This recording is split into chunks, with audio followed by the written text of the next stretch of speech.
میرے نبی پاک صلی اللہ تعالیٰ علیہ وسلم نے فرمایا شعبان میرا مہینہ ہے، رمضان میرے رب کا مہینہ ہے۔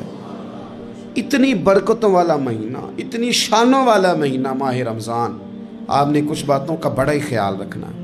ایک تو آپ نے کوشش کرنی ہے نمازیں ذوق کے ساتھ پڑھی جائیں، یعنی ایک ہے کہ اوہو ٹانگیں نہیں اٹھ رہی، اب تراویح کا ٹائم ہو، نہ اس میں کجی ہے، اس میں تھوڑا سا نا ذوق کی کمزوری ہے۔ اٹھنا ہے تو شوق سے اٹھنا ہے، بھاگ کے اٹھنا ہے۔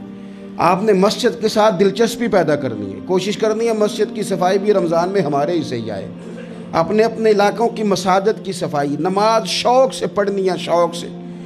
آپ نے رمضان المبارک میں کوشش کرنی ہے کہ آپ یہ کہیں کہ زیادہ سے زیادہ میں نہ دوسروں کو نواز سکوں، میں نہ چپکے سے پہنچوں کسی غریب تک، خود سے جاؤں اور رمضان سے پہلے جاؤں، تاکہ وہ پہلا روزہ جو اس نے رکھنا ہے نا وہ اسی لنگر سے رکھے جو میرے حصے میں آئے، اور اس کو اپنا محسن سمجھیں جس کی وجہ سے اللہ آپ کو ثواب دے رہا ہے، اس کو محسن سمجھیں جس کی وجہ سے اجر مل رہا ہے۔ اور کوشش کریں کسی کو کپڑا جوڑا سوٹ دینا ہے، کسی طالب علم کو، امام مسجد کو، کسی غریب کو، کسی بوڑھی اماں کو، اپنے کسی چچا کو، اپنے دادا کو تحفہ دینا ہے تو وہ بھی شروع رمضان میں دے، تاکہ وہ آسانی سے سلا لے، سلا کے پہن لے۔ رمضان میں ہم نے قرآن پاک سے پیار کرنا ہے، قرآن پاک سے پیار کرنا ہے، صبح بھی تلاوت، دوپہر بھی تلاوت، بچوں کو ذوق دلانا ہے، شوق دلانا ہے۔ ہم نے قرآن مجید رمضان شریف میں تراویح میں ذوق سے سننا ہے، کھڑے ہونا ہے۔ پھر رمضان المبارک کے اندر احساس ہم نے بہت زیادہ پیدا کرنا ہے۔ ہم نے دیکھنا ہے کہ میں کس جگہ میری ضرورت ہے، میں کس طرح کر کے کام آ سکتا ہوں، وہاں اپنی خدمات کو پیش کرنا ہے۔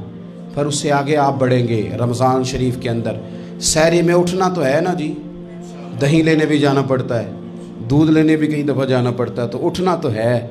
تو ایسا نہ کریں کہ 10 منٹ پہلے اٹھیں، اٹھ کے پہلے تہجد کی نماز پڑھیں، وہ نماز جس کے بارے میں میرے نبی پاک علیہ السلام نے فرمایا جب بندہ تہجد کے لیے کھڑا ہوتا ہے تو رب اسے دیکھ کے مسکراتا ہے، جو اس کی شان کے لائق۔ باقی نمازوں پہ ثواب ہو رہا ہے، تہجد کے وقت اللہ مسکرا رہا ہے۔ اور حضور فرماتے ہیں اگر جوان آدمی تہجد کے لیے اٹھے تو رب فرشتوں کے سامنے فخر فرماتا ہے۔ تو تہجد کی نماز ہر روز موقع ہونا ہے، اٹھنا ہی اٹھنا ہے، سحری کے لیے تو اٹھنا ہی ہے، تو وہی وقت تہجد کا ہے، خوب تہجد کی نماز پڑھنی۔ ایک چیز آپ نے نا پورا رمضان استعمال نہیں کرنی، وہ غصہ ہے۔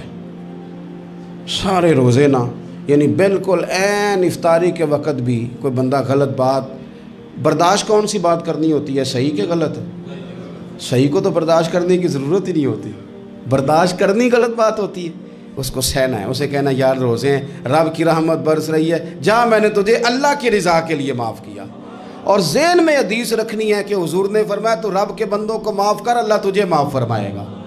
رمضان شریف میں اور سعادت کے ساتھ اور پیار کے ساتھ، اور غیبت نہیں کرنی کسی کی بھی، کسی ادارے کی نہیں، کسی بندے کی نہیں، غیبت نہیں کرنی۔ آپ کو حدیث میں ملے گا کہ نبی پاک علیہ السلام نے کچھ بیویوں سے کہا تھا کہ تم نے تو روزہ توڑ دیا ہے، اور تم نے حلال کے ساتھ رکھا تھا، حرام کے ساتھ توڑ دیا۔ یا رسول اللہ کس طرح؟ فرمایا غیبت نہیں کی تم نے، مردہ بھائی کا گوشت نہیں کھایا، یہ بہت بڑا جرم ہے، اس سے بچنا ہے۔